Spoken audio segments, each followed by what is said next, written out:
কিছু কিছু সময় বাচ্চারা যে আবদারটা করে, অনেক সময় মা বাবা হয়ে সে আবদারগুলো আমাদেরকে পূরণ করতে হয়।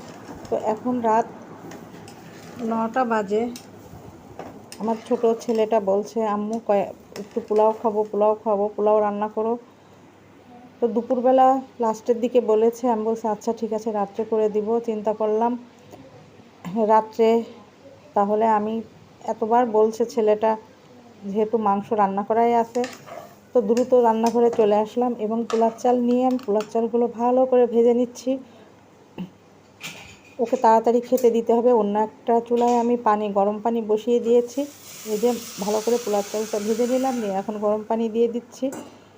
এরপরে পোলাওটা হয়ে গেলে বাচ্চাগুলোকে খেতে দেবো। তো মা বাবা হলে অনেক সময় অনেক কিছু বাচ্চাদের মন রক্ষা করতে হয়, খাবারই তো বাচ্চারা একটু খাওয়া পছন্দ করে।